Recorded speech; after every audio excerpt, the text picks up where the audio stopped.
Bonjour, comment ça va? Ça va bien. Ça va bien. Oui. Alors, tu t'appelles Sokhna Aminatou Sarr. et tu as J'ai 25 ans. Tu as 25 ans, Mhm. ok. Alors, merci beaucoup d'avoir bien voulu faire cet entretien avec moi sur Acte 2015.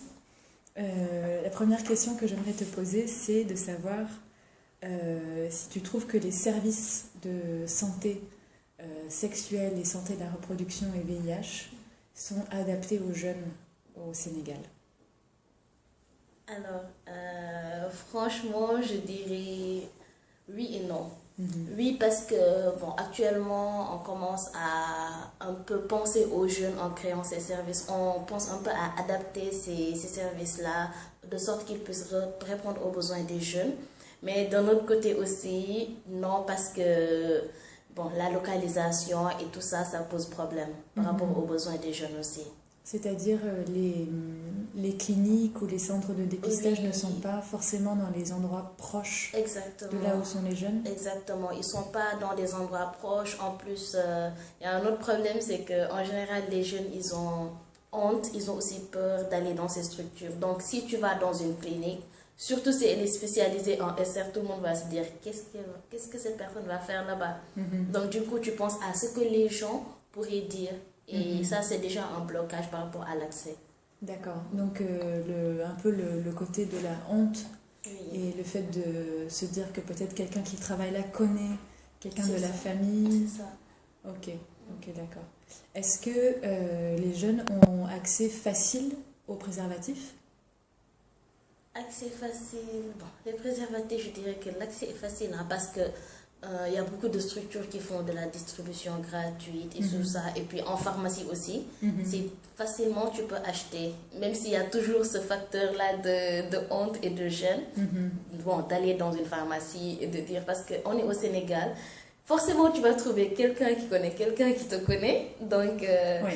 aller dans une pharmacie, le fait d'aller dans une pharmacie et de dire que je veux un préservatif, c'est gênant. Oui.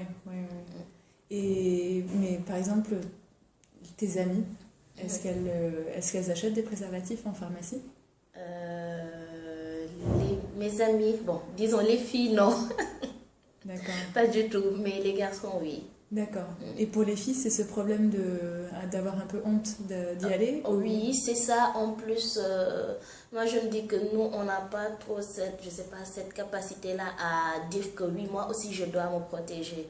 Donc chaque fois, on laisse la décision aux garçons et voilà, c'est ça le principal problème aussi. Ah Elles oui. ne pensent pas forcément à se protéger, mais elles se disent que oui, c'est le garçon qui doit se protéger. D'accord, ok. Donc les filles, en fait, ne font pas du préservatif leur choix. Exactement. C'est plutôt... d'accord. Exactement. Et du coup, j'imagine qu'il y a beaucoup de situations où il n'y a pas d'utilisation de préservatif parce que le garçon, lui, soit ne sait pas que c'est important de l'utiliser, ne connaît pas bien les risques, ou... Enfin, je ne veux pas mettre des mots dans ta bouche, mais j'imagine qu'il y a cet aspect. Effectivement, il y a des situations comme ça parce que, par exemple, je vois des cas où la personne, elle peut venir et voilà, il se trouve que le garçon, il n'a pas un préservatif. Donc forcément, à un moment donné, peut-être qu'ils ne pourront pas se contrôler et tout ça et il y a des risques qu'ils prennent. Donc voilà. D'accord.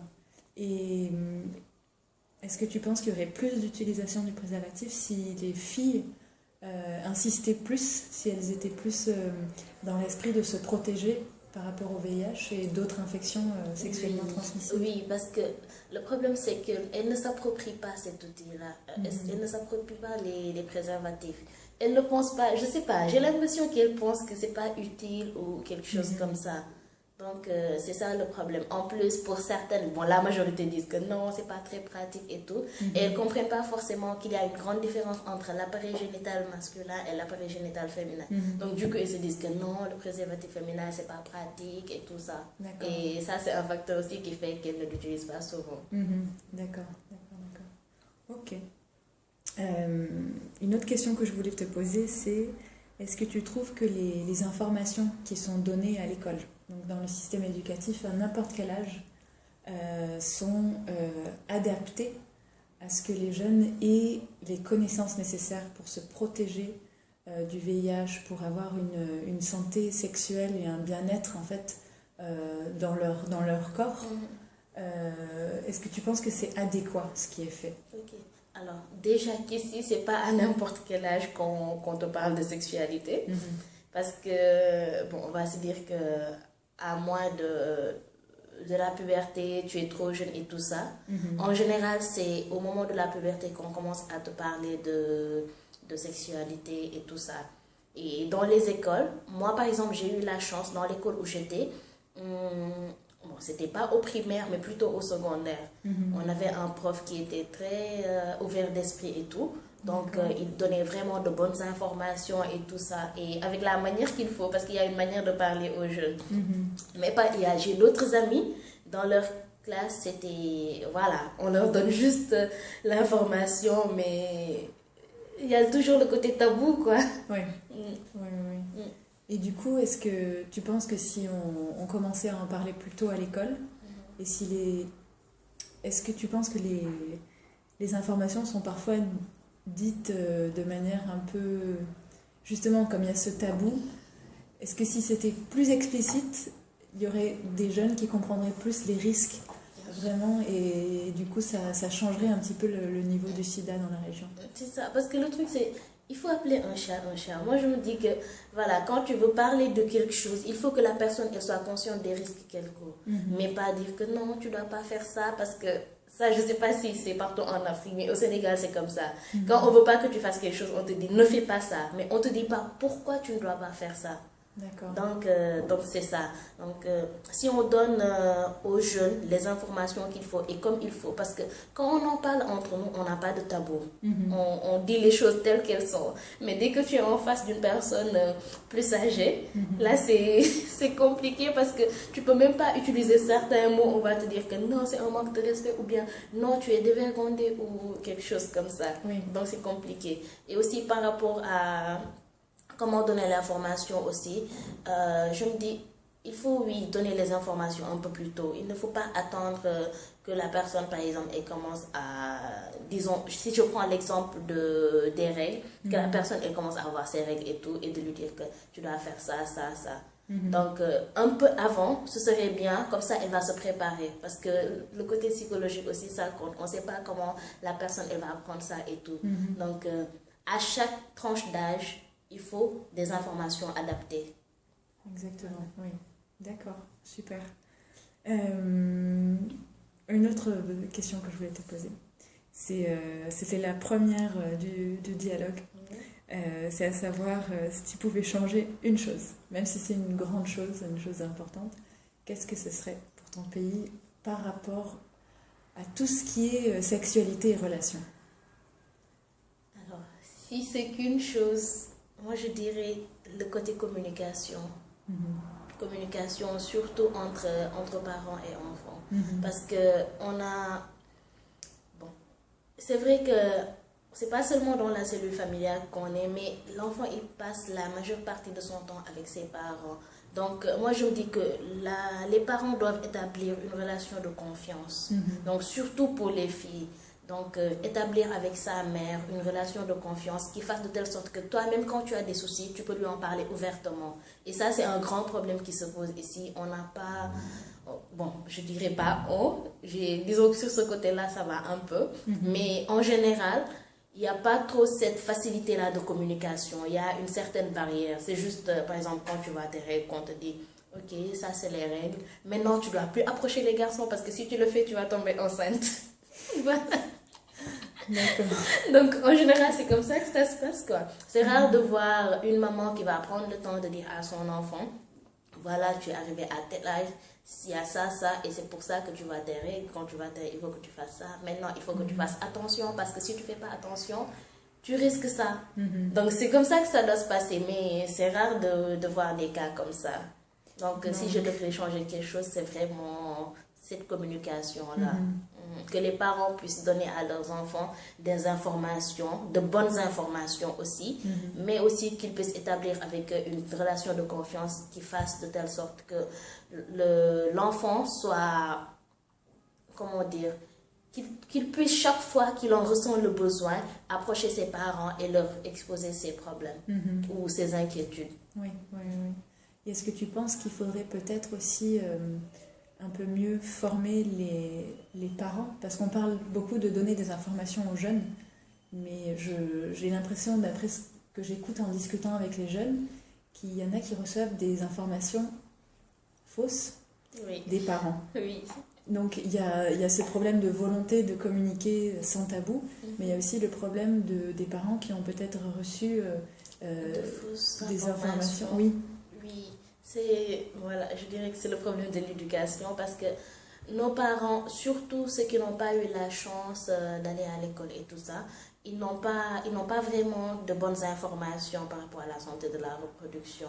Et aussi, il y a plus l'éducation est traditionnelle, surtout comment il se faisait avant. C'est, voilà, tu dois même pas aborder cette question-là de sexualité. C'est seulement, par exemple, le jour de ton mariage, avant la cérémonie nuptiale et tout ça, qu'une de tes tantes va venir te dire tu dois faire ça, ça et ça. Mais en général, il n'y a pas trop cette éducation sexuelle-là. Donc, du coup, forcément, ils n'ont pas de bonnes informations et ils ne peuvent pas donner de bonnes informations à leurs enfants. Donc, oui, c'est bien beau de former les jeunes pour qu'ils aient des informations, mais aussi former les parents pour que non seulement ils puissent prendre conscience de ce problème-là, parce que ce n'est pas évident, mais aussi qu'ils puissent savoir quelles sont les informations à donner à leurs enfants. Excellent. D'accord. Est-ce que ça filme toujours? Oui. Ouais. Super.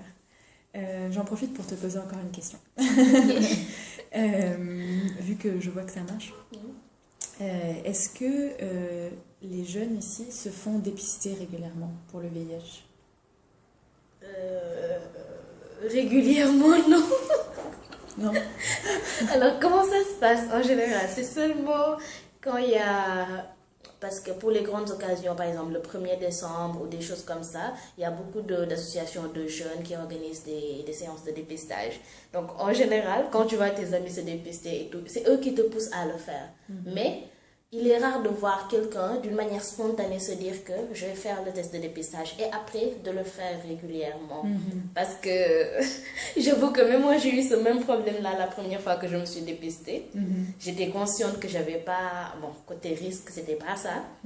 Mais je me suis dit, ok, moi je vais souvent dans les salons de coiffure et tout ça, et si. Et du coup j'avais peur de me dépister.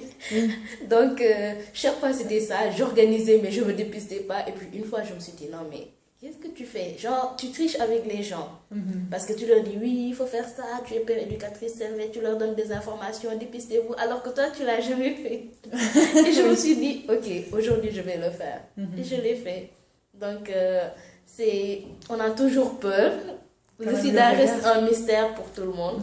Donc, on a toujours peur de se dépister. On ne sait pas ce qu'on nous dira et tout. Donc, c'est pour ça qu'il n'y a pas trop cet engouement qu'il devait y avoir par rapport au dépistage. Et est-ce que tu penses qu'il y a... Tu parlais du 1er décembre, mais est-ce qu'il y a d'autres opportunités? Est-ce qu'il y a des endroits fixes qui sont là tous les jours de l'année où on peut aller en tant que jeune? Bien sûr. Il y a, déjà dans les centres de santé, en plus il y a les centres de conseil ados. Maintenant, il y a des cliniques qui sont là, qui travaillent dans ce domaine. Donc, vraiment là, si c'est pour le dépistage, les services sont là. Mais est-ce que les gens l'utilisent? C'est ça le problème. Et la raison pour laquelle ils ne l'utilisent pas, c'est toujours un peu le regard des autres, qu'est-ce qu'on va dire, c'est ça, etc. c'est ça. Est-ce qu'il y en a aussi qui ne se font pas dépister parce qu'ils ont peur d'avoir le sida? Oui. D'accord. Ils te disent, moi je vois ça souvent dans une activité, on va voir des gens, on les sensibilise, on leur parle du dépistage et tout, mais ils te disent, je préfère ne pas savoir.